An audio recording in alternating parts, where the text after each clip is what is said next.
Hi, good morning, everyone. We are having today a lot of hot topics. I think the main topics is European defense. Last year, we made a historical decisions that the Europe is taking bigger responsibility of the NATO's conventional defense. And also we decided the NATO's defense planning process targets for each country. The plan is clear. We made also decisions on 5% spending target. So now we are assessing what is the development of each country.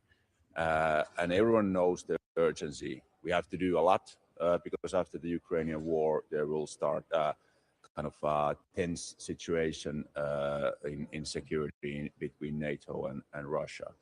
So and I think that we are on the right track, but there's a lot of work to be done for European allies and Canada. What comes to the Arctic, of course, from Finnish perspective, we have always kept the Arctic crucial for European security. But now we are really warmly welcoming the new focus to Arctic, because the Arctic defense and deterrence, that's not only security for Arctic allies, it's a security for whole alliance, also for North America, like United States officials and politicians have now said. So Arctic Center is a good start for that. But there has to be done a lot more also in that field. What comes to Ukraine, Russia is not showing any will to the peace. They are continuing the war, even though their economy has started to suffer heavily, and they are getting a lot of losses also in the battlefield. So I think now is the crucial time to keep on supporting Ukraine even more and show Putin that West is not dropping back, and also put harder sanctions to Russian economy, because they are now suffering. If we are putting more harder sanctions, that will send a clear signal that end the war now. Thank you. What? Well, we are now assessing that what is the overall kind of details of that regional spectrum, and also that because Arctic is a wide area. For example, Finland's defense forces are fully Arctic because our country is Arctic. Finland's southern sea area, Gulf of Finland, is fully in ice at this moment. Also, our 1,300 kilometer border with Russia, it's in fully snow and ice. So that's also an Arctic area. Scandinavian high north area is Arctic, and that's a wide area. So we have to assess now what is going to be inside this Arctic center. For example, in Finnish area, we are doing a lot of Arctic exercises every week. We're going to have in a couple of weeks a huge exercise cold response with our Norwegian colleagues and a lot of allies in Lapland, in Finnish area. Why is this not Arctic centric? Why is this not just a rebranding of Arctic already existing exercise? Well, we will be assessing that with SECUR, so I'm not taking any comments or details, but I think that the same method, what was in the Baltic Century and Eastern Century also, that we are combining all the exercises from national side exercises, putting a lot of new technologies, capabilities, and getting comprehensive approach to those areas. That's a good way to have a kind of some kind of a more input in that field. Will this also be enough to protect Greenland from US invasion? Well, I think that all the NATO allies agree that NATO has to do a lot more for Arctic deterrence and defense. So I think we are on the same track on here. What is Finland planning to get in terms of defense innovation from the exchange with Ukraine's president? I think Federer is a great minister. His mindset is technology driven, and that's a good way to go forward. And Ukraine's technology and industry innovations are leading the whole European industry at this point. So we are also starting a deeper cooperation with Ukrainians in the industry and technology, especially in drones. Okay.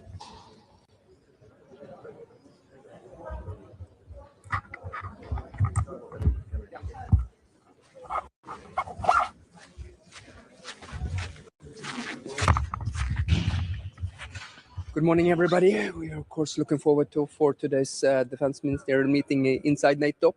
I think this is going to be an important stepping stone for Ankara meeting later on this summer. Let me say that Sweden is fully committed to reaching the 5% in defense investment already by 2030. I also foresee a lot of discussions today in regards to the alliance role and force posture in the Arctic, which is very natural since we're seeing that Russia has been stepping up its activities in the Arctic. Sweden certainly stands ready to contribute to an Arctic century. We are one out of 7 allies who are an Arctic country. We have assets and capabilities that we can bring to the table. In regard to that as well, Sweden is as the framework nation for FLF Finland. We are stepping up activities also when it comes to FLF Finland, and this is something we're doing a very close collaboration together with the host nation Finland. We are also, I foresee that during cold response in March, we're going to be having a lot of activities that's also going to speed up the activities of FLF Finland, which is also part of the alliance force posture, so to speak, in the Arctic region. Finally, as well, of course, we also look forward to the NATO-Ukraine Council meeting today, and Sweden is also going to be announcing that we're going to do our third Pearl package to the Ukraine. We think that Pearl is important in order to procure defense material that from the Americans that we can send to the Ukrainian quickly, especially when it comes to air defense and interceptors for some of the air defense systems that we actually don't produce in Europe. Please, if you have any questions. Why is this more than just a rerunning of existing? Well, I think we need to step up activities there due to the Russian activities that we've been seeing growing. We also see China being more present there, predominantly with resource vessels. I think it's good if we think through what role the alliance should play up in the high north, of course, with Sweden and Finland now inside the alliance. I think it's natural that our focus also goes up more in the Arctic region. We're also drafting in Sweden a new Arctic strategy in order to be more cognizant and aware of, especially when it comes to situational awareness. I think that the assets and capabilities that we need for the Arctic predominantly are based on situational awareness. It can be space-based assets, or it could be maritime assets or aerial assets. Sweden has already contributed to doing exercises on Greenland with our home guard. Please.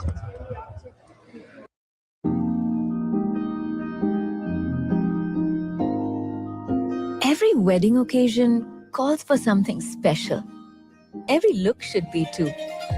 Gold for the big day, diamonds for the cocktail, kundan for the sangeet. With Riva, I didn't just find jewelry. I found myself in every look.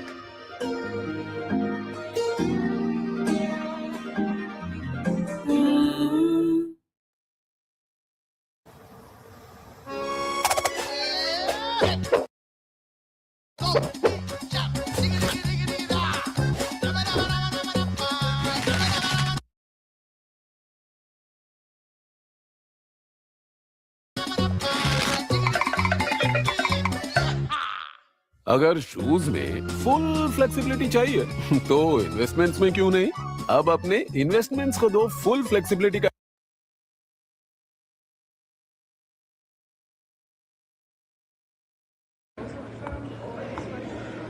No, I think it's natural over time because we've been seeing that Russia has been resettling itself on some of the military infrastructure and facilities that they used during the Cold War.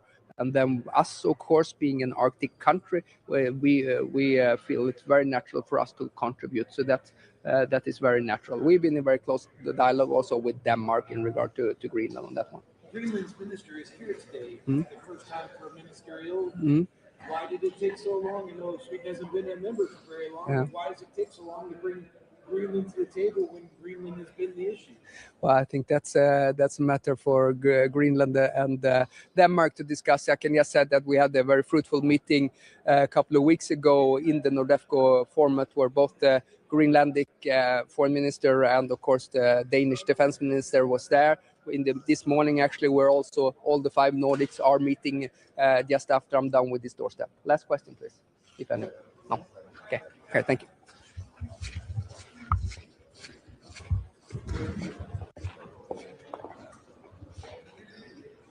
Good morning. My name is Þorgerður Katrín Gunnarsdóttir, coming from Iceland. Greetings from Iceland to you. It's good to be here in the NATO headquarters.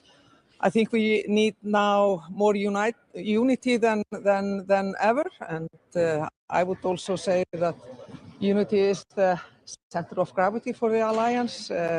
It's our biggest and most important strength. But it's hard work, and our transatlantic bonds must be kept strong. But it's also good to be realistic now during these times, and we are, from my point of view, we are seeing that NATO is inevitably changing, you could say so, but and we are seeing Europe stepping up. We are seeing Europe taking over more responsibility, more leadership. But I want to underline our most common strength is our transatlantic bond, and we have to keep that way. NATO is a transatlantic alliance, and we strongly support that. Excuse me?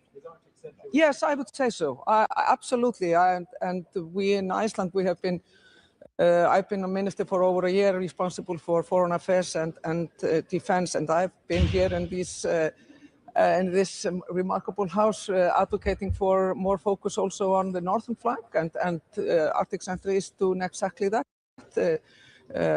Keeping the alliance strong in the North Atlantic and the Arctic area. I think it's an important signal. We are together in this. We are increasing surveillance and more military exercises there and missions. So yes, absolutely, that's a very strong signal that it's under the NATO umbrella. That is, from my point of view, also very important. That is done from NATO side, and also important for Iceland and security in all this region, important region.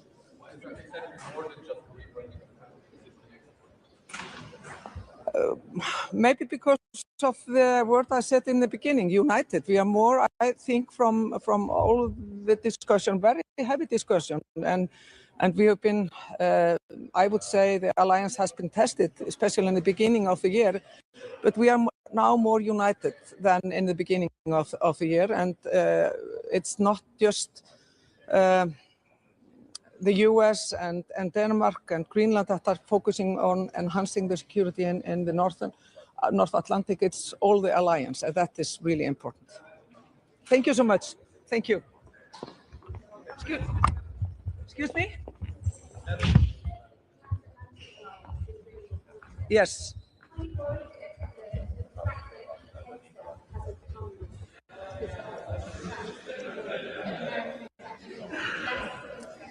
No, sadly for him, he is missing a good party, but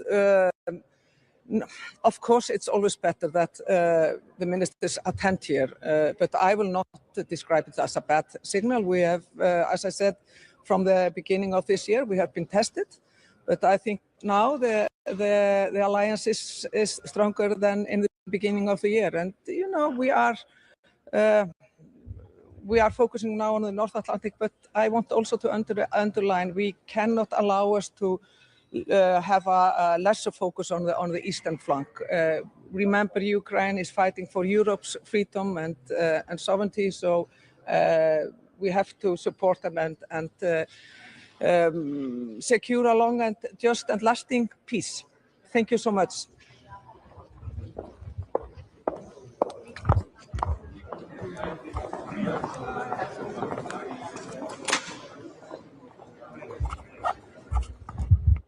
Today it's a special occasion for me because it's my last NATO defense ministers meeting. I'm very happy that I can share with my colleagues today that the new government starts in 2 weeks and that we have 3.5% in our books. So over the next 10 years, our defense budget will grow every year towards 3.5% in 2035. And I think that's very important because then we show that the commitment that we made at the Hague Summit, that we are now implementing it with full force. In the meantime, of course, we also keep contributing to our defense and deterrence. Today, I can announce that our mission in Romania with the MQ-9 Reapers, that we will extend it with half a year, which is very important for our situational awareness at the eastern flank. And second, we are very active as the Netherlands in the High North. We also participate in the exercise Cold Response at this time. And I think it's very important over the last few weeks that a lot of effort has been made to bring it all under one umbrella, Arctic-centric, because we as the Netherlands, but I think many allies, we all share and we all agree that the High North is of strategic importance and that we all should make a contribution to our collective defense there. Finally, of course, we also will talk about support to Ukraine, which is more important than ever.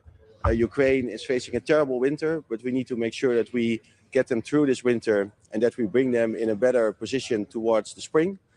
Over the last few weeks, the Netherlands has provided hundreds of millions in drones and ammunition.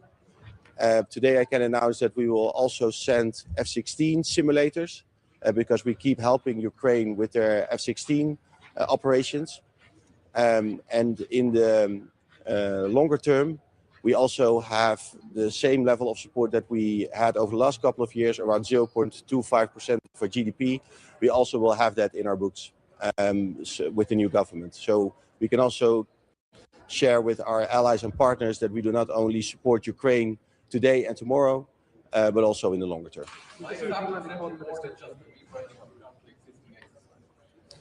Of course, what we are doing right now is that we bring all the different efforts that we do in the High North, which many people are unaware of.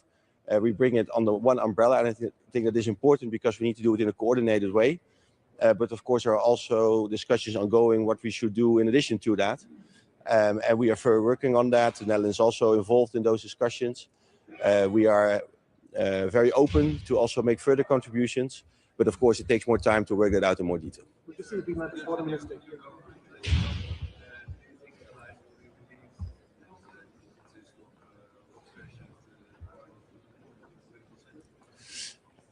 What I have experienced over the last 1.5, 2 years is that I got hardly or no questions about the composition of our government and discussion that we have in the Netherlands.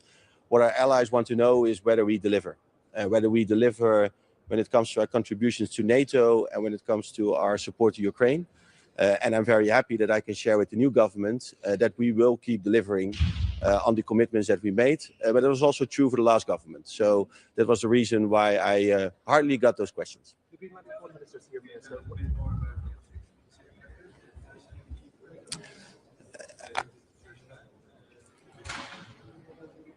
So the reason why I don't want to share too many details is because that's also, of course, valuable information for Russia.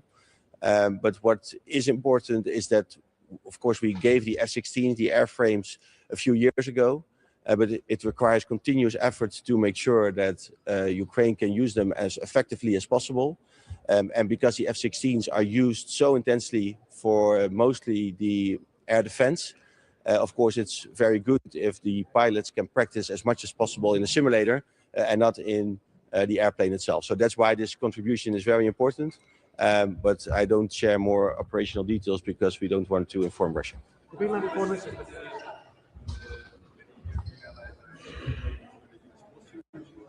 Mm-hmm.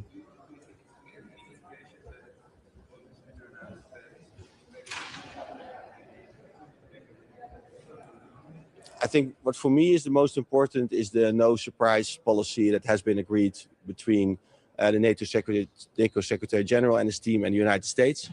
We all have seen, of course, the security strategy and defense strategy of the United States. We know their priorities. NATO is one of them, but they want to put more effort in the Western part, the Western Hemisphere, as they call it, and the Indo-Pacific.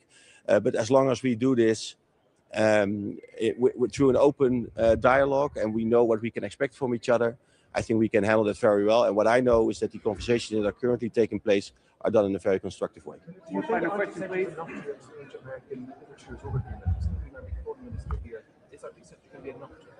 Can you say it once more? Sorry. At least what I understood, both from my Danish colleague, but also from NATO Secretary General, is that after Davos, of course, when this framework was agreed upon, this has been working out, the details are worked out in a very constructive way. So I think it's very good that now when it comes to Arctic Sentry, that the various elements of that are further discussed and on the military side are worked out in more detail. And what I understand is that it's been done in a very constructive way. So that I'm fully confident that this will also meet the concerns of the United States because it's also we share the same concerns. We do see the strategic importance of the High North and also the threat by Russia and also the interest of China in this area. So we need to make sure that we protect that. Minister, are you tired of being one of the only countries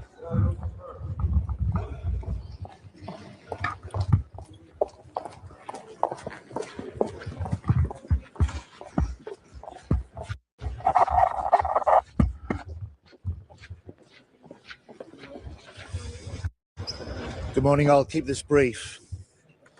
Yesterday, I was in the High North, confirming that the UK is doubling its Marines and its major military exercises there.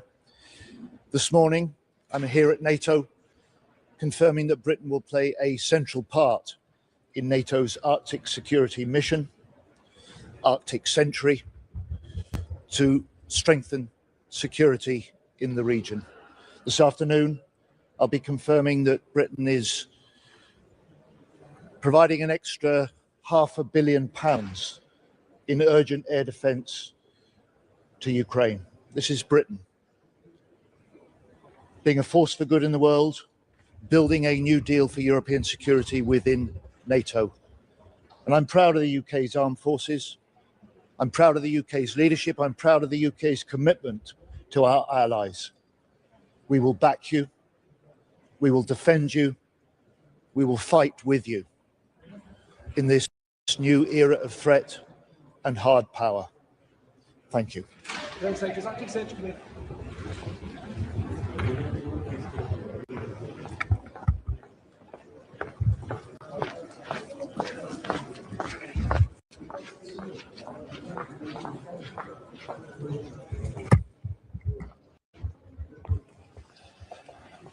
Good morning. It's an early morning and, of course, a very important day for us. We will have an overview how the situation is with the defense spendings. Estonia has gone already to more than 5% with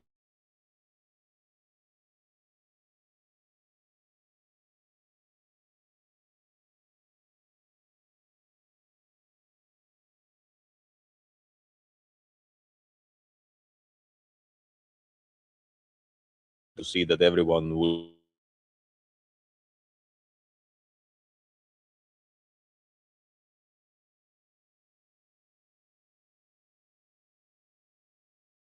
this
is struggling at the moment in the economy, in the banking sector. So these are the main topics, and definitely a lot more will be discussed. So please, some questions. Is Arctic Sentry going to be enough to satisfy the US administration?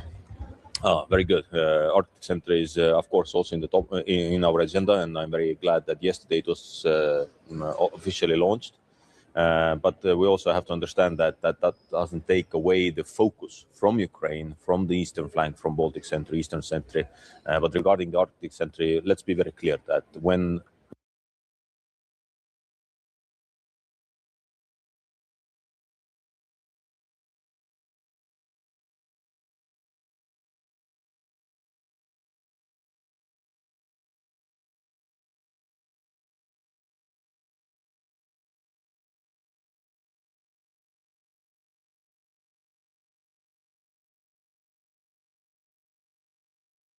one of the allies feels that the other allies have to contribute to some region security, then we need to do that. So, and of course, Estonia also said that we are ready to contribute to the Arctic security.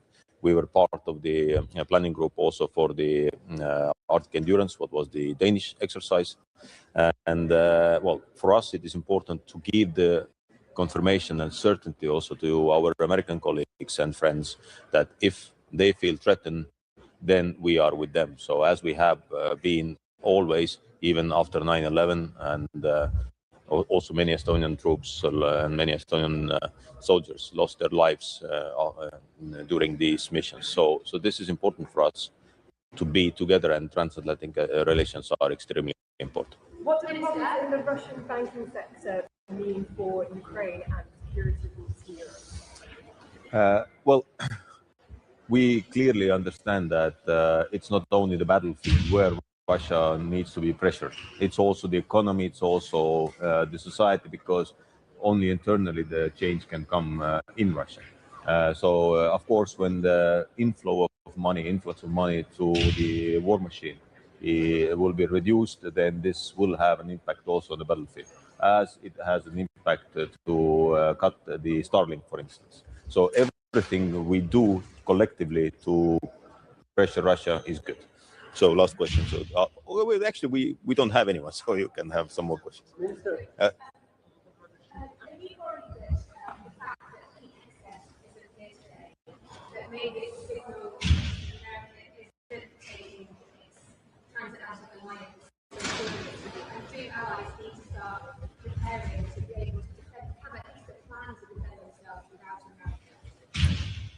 NATO has plans, regional plans. We have capability targets. Each one will do its role. I have not heard from any American politician or military personnel that America, for the United States, it is. They have always said that. Personally, to me, Pete has said that many times, also here in the room. So I would not draw a lot of conclusions from one meeting, but I'm very, very confident. And I had a meeting also yesterday with Mark Rutte, and we discussed also that topic, and we both understand very similarly that US is an important ally, and Europe is important for US as US is important for US for Europe. So last question. So your country contributes a lot to Ukraine. Others in NATO don't, like France, for instance, with the program. Aren't you frustrated by this situation? And what is your message to these countries? yes, Estonia is doing a lot, and we've done that from the very beginning from the war. So we sent the javelins even before the full-scale war started. This helped a lot for Ukrainians to maintain and to keep Kiev. Since then, we've basically contributed at least 0.25. What we have said also from the very beginning, that by calculation, this is the minimum what we have to do. Of course, we've had also different overviews. Now also we have the very good overview about the assistance to Ukraine. Of course, we would like to see that fair share burden sharing is something that everyone understands, that everyone will contribute, because Ukraine's security at the moment is still the important one to have the Europe secure. So I'm not frustrated, but of course I will talk to my colleagues that everybody should do their fair share, and we are all standing for the same thing, which is the free Europe and free Ukraine. Thank you very much.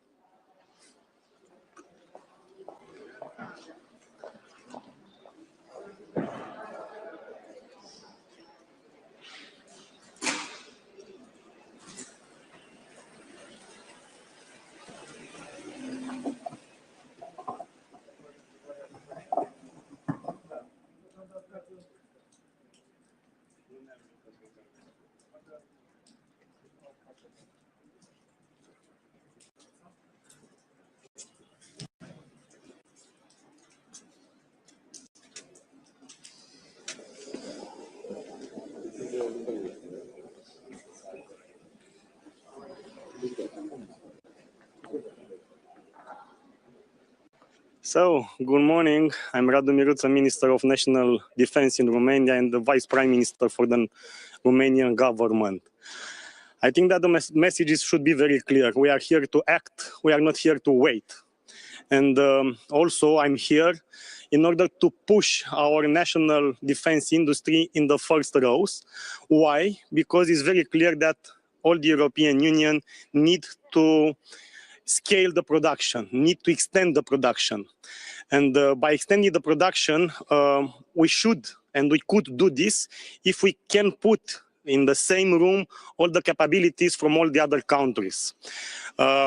European Union, the European Commission provided in the meantime some financial instruments, like it is safe now, like it was ASAP, but it's very clear that not always only the money can solve the problem, because the main situation and the main constraint is the speed.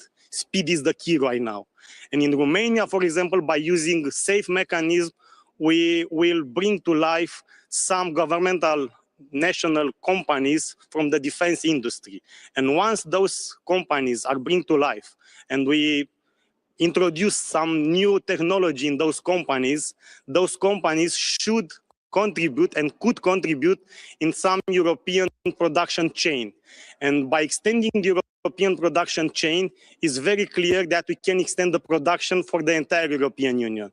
Yes, inside European Union, yes,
yes, in collaboration with NATO, yes, in strong relation with the United States, but having in mind one very clear aspect.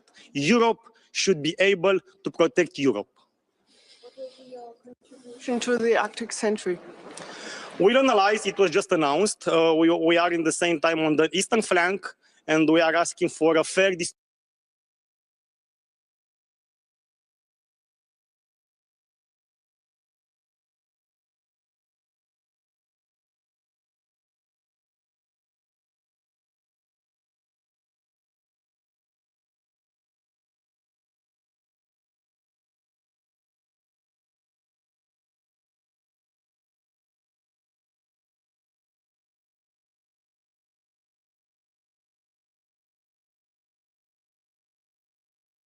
Distribution of resources along the eastern flank.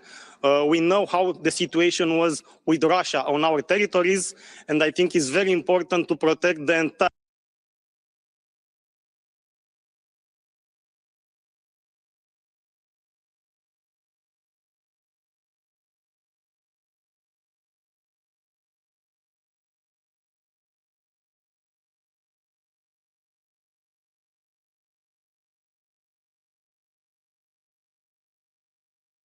border, also the north, also the east, and contributing with everything we can in the zones where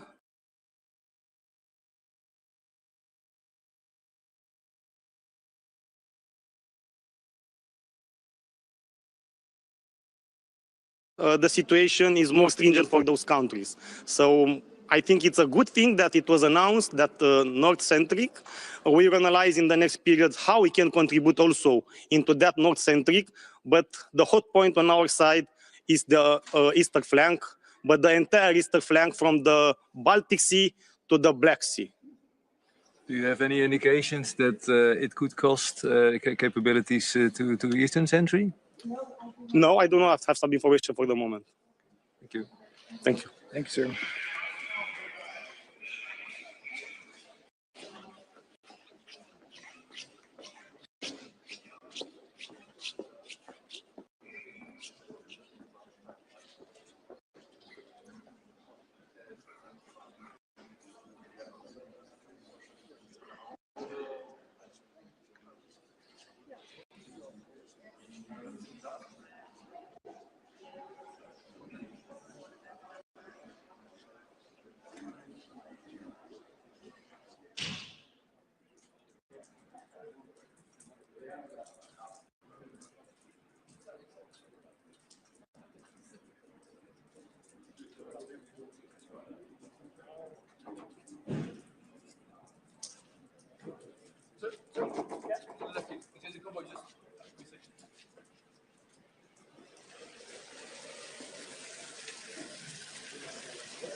Booking.com के साथ आसान trip planning. भले ही आपके दोस्तों के group की यात्रा करने की तारीखें अलग-अलग हों, खास ट्रैवल डील के साथ ग्रुप चैट हीरो बने। Booking.com Booking.pl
Unser NATO-Treffen Frühjahr, danach ist er zwar nicht, aber unser Frühjahrs-NATO-Treffen der Verteidigungsminister fokussiert sich zum einen auf das, was jetzt ist, aber auch schon auf den NATO-Gipfel in Ankara.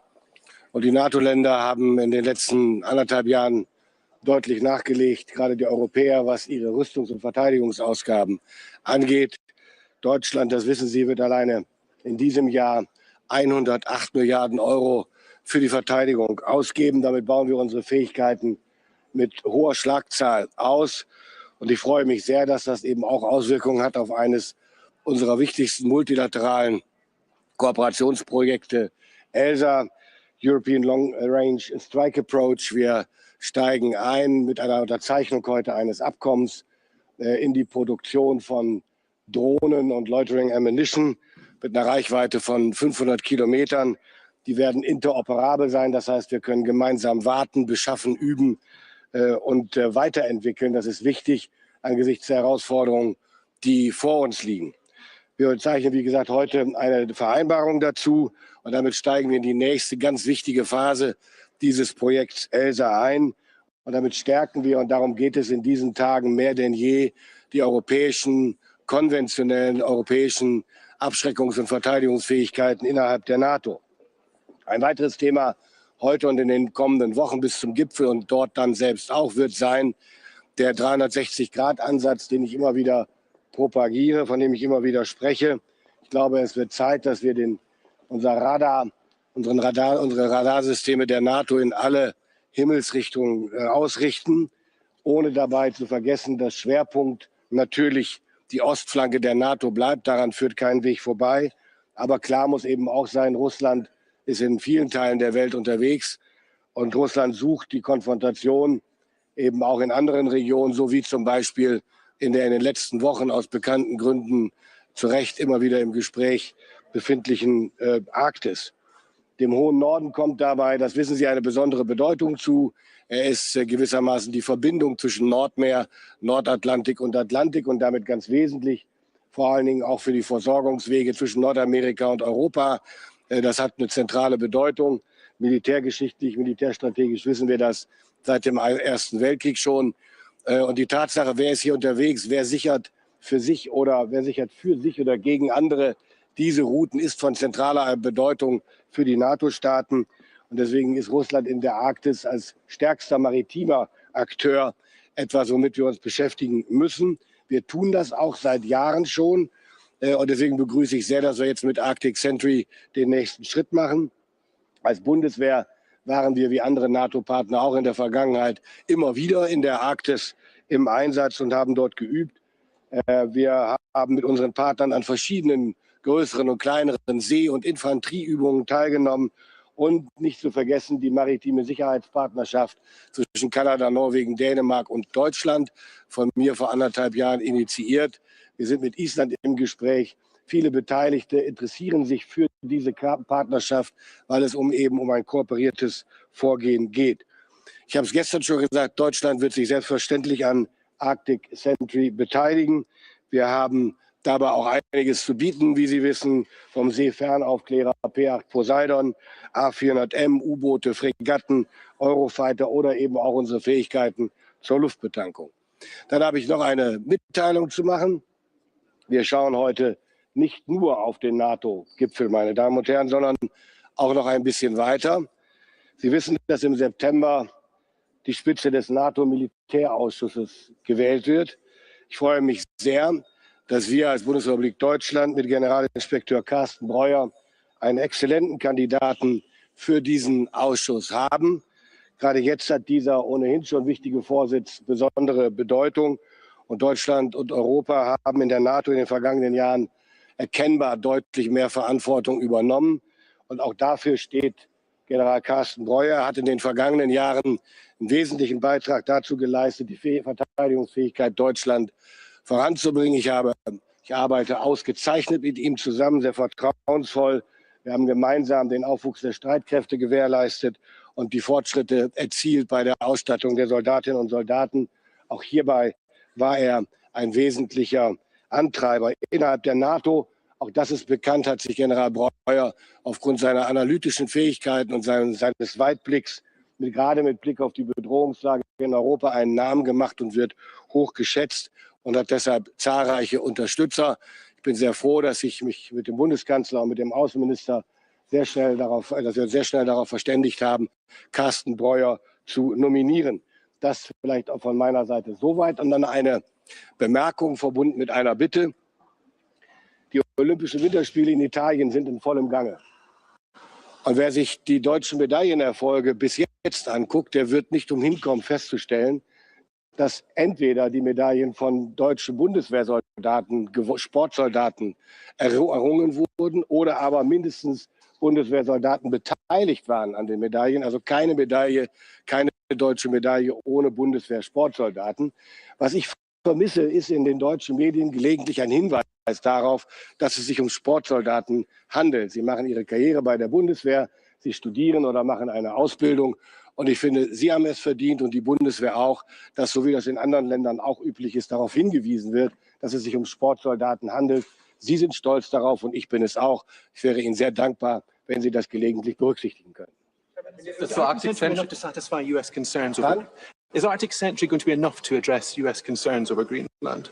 Well, it's not only about US concerns. These are mutual concerns about the security of the Arctic. And it's not only about Greenland, it's about particularly about the Arctic. So I'm absolutely convinced, given the fact that the NATO is leading this operation, this mission, that it would be enough for everybody. Inwiefern ist denn Arctic-Centric mehr als eine bloße Umbenennung von bereits existierenden Manövern und Übungen? Weil es das schlicht nicht ist. Es ist keine Umbenennung von irgendetwas. Es ist mehr Partner beteiligen sich. Und das ist gut so. Ich habe vor 2 Jahren, als ich in Norwegen war, schon auf die Bedeutung der Arktis für uns als NATO, aber auch als Europäer hingewiesen. Von daher ist es folgerichtig jetzt, dass die NATO das tut. Und ich freue mich sehr darüber, dass sich so viele daran beteiligen. Halten Sie den Konflikt mit Grönland jetzt mehr oder weniger entschärft? Ja. Herr Minister, die Umstrukturierung der NATO vergrößert den europäischen Einfluss auch bei den Sternen, bei den Generalssternen. Was bedeutet das für Deutschland? Was ist da Deutschlands Rolle und was kostet das Deutschland? Die Frage nach dem, was es kostet, interessiert mich eigentlich, wenn ich ehrlich bin, am wenigsten, weil wir hier über Notwendigkeiten reden, unsere Rolle in der NATO sichtbar zu machen. Das ist auch Wille der NATO-Partner. Deutschland ist die größte Volkswirtschaft in Europa und der größte NATO-Partner eben in Europa auch. Von daher ist es folgerichtig, dass in dem Maße, in dem sich amerikanische Streitkräfte aus bestimmten Kommandostrukturen zurückziehen und diese quasi an die Europäer gehen, dass dann eben auch Deutschland seinen Part spielt und das tun wir in Abstimmung mit den Partnern. Minister, we've just seen the American Undersecretary sort of slip in as you were talking. Pete Hegseth isn't coming to this conference. Are you disappointed? And do you think that Europe actually needs to genuinely be ready to defend itself, maybe without America? No, I'm not disappointed. I know everybody, each of us has a full agenda. And one time the American defense minister is here and one time not. So it is his decision and his his duties he has to fulfill. Anyway, and the role of the United States when it comes to the conventional deterrence and defense in Europe is quite clear. The history shows us, the history of the last decades, that the US took a lion's share of what has to be done for the European conventional deterrence and defense. And now the time has come that Europeans take over more and more, step by step, in the years to come. This is absolutely normal and natural. I understand and I support this direction. The main thing from my perspective is NATO and USA are member of NATO and they will remain member of NATO. But to keep this, in order to keep NATO transatlantic, it is necessary to make it more European, to take over more European responsibility, and at the same time being able to rely and to trust, and this is what we do, on the nuclear deterrence which has been provided for decades by the US. Herr Minister, der ukrainische Präsident hat gestern gesagt, dass es für die Ukraine ein konkretes Datum für einen EU-Beitritt brauche, damit die Ukraine einen Friedensvertrag unterschreiben kann. Ist das für die Bundesregierung denkbar, dass es so ein konkretes Datum wirklich gibt für den EU-Beitritt der Ukraine? Ein konkretes Datum ist immer denkbar, aber welches soll das sein? Also darüber wird zu reden sein, das macht man nicht zwischen Tür und Angel. What are your expectations of today's UDCG meeting? My expectations are quite clear. We need more support for Ukraine. What we are seeing in Ukraine is attacks by Russia, which has nothing to do with military strategy. It's just terrorism against the civilian population of Ukraine. So it is necessary to ramp up the support for Ukraine in terms of self-defense, priority 1, and self-defense, priority 2. So this is what we need to talk about today. My colleague, the Foreign Minister of Germany, and me, Joe Wadefull, we signed a letter yesterday, the third letter with regard to that, to all our allies and partners to support Ukraine more intensively, and again to have a look in the own stockpiles for what we can do, and if there is nothing left in the stockpiles which can be provided to Ukraine, it's about giving money. So like we did last year, we achieved 1 billion euros last year for procuring more air defense for Ukraine, and this is what we are going for once more with our letter. Gibt es irgendetwas Konkretes, was Sie sich von der Münchner Sicherheitskonferenz erhoffen, erwarten? Jetzt sind wir erstmal beim NATO-Treffen hier in Brüssel.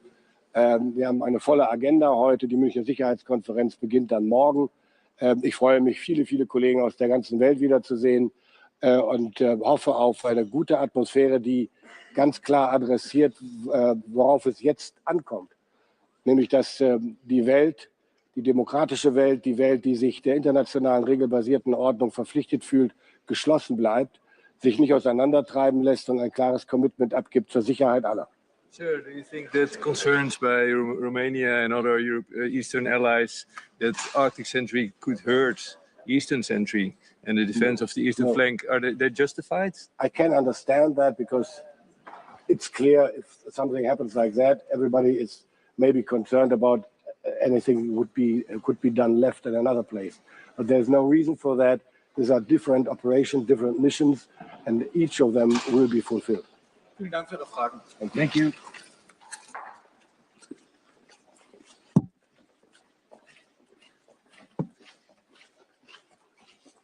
Good morning, ladies and gentlemen. Lithuanian Minister of National Defense, Mr. Robertas Kaunas. Good morning, everyone. As Lithuania's defense minister, I want to be clear. NATO has had too many wake-up calls. Lithuania leads by example. We invest 5.38% of GDP to our core military needs, the highest level in all NATO countries, because there are no alternatives. We invest not because we want war. We invest because we want peace, and peace requires real military capacities. I encourage all NATO countries to meet 5% of GDP next year. Putin will not stop by itself. He must be stopped, and he understands only language of strength. Thank you. Thank you very much. Yes.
very much about the implementation of what we decided in The Hague.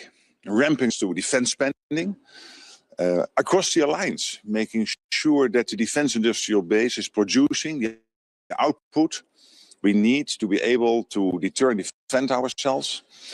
And obviously, Ukraine, where you just heard the good news from John Healey, the UK Defence Secretary of Defence, announcing £500 million in air defence, both bilateral and Pearl for Ukraine. And this is really important because Ukraine, as you know, they are really staunch, they are fighting back, but they're also still hit with missiles, etc., on their civilian infrastructure and innocent civilians. So this is important. But what you see overall is a picture of Canada and Europe